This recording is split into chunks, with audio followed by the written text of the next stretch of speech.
When humans act with cruelty, we characterize them as animals. Yet the only animals that display cruelty is humanity. Good morning everyone, my name is Enzo. Today, I will be talking about animal cruelty as well as explaining what we can do to try and stop it. Millions of animals die each year due to animal cruelty. And as I talk right now, animals are being abused, tortured, and killed all around the world. More and more animals are becoming endangered and even extinct.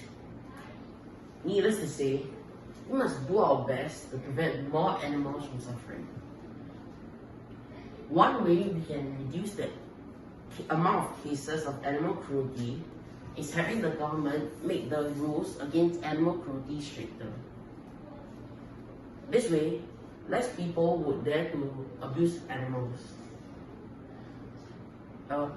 The government should also handsomely reward the people who report cases of animal cruelty, thus encouraging more people to work towards saving animals and punishing the animal abusers.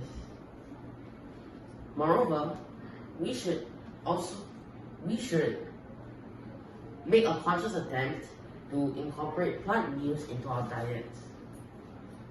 By refusing to pay for animal products, we reduce the demand for them, which ensures fewer animals are bred to suffer and die on farms and in slaughterhouses. Furthermore, parents and teachers must also teach children about animal cruelty from a young age, so that they are sensitized about the topic and will not partake in acts of animal cruelty when they grow up. Last but not least, we should not pollute animals' habitats. For instance, when we are trekking in the jungle or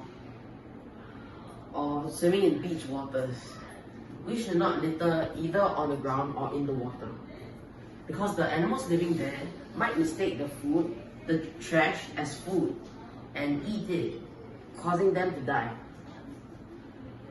I would like to conclude my speech with this message. Do not treat animals as animals. Treat them as living beings. That's what they are. Ladies and gentlemen, I hope that my speech has been able to sensitize you about this crucial topic and has kindled compassion in your hearts for these poor animals who suffer due to our carelessness.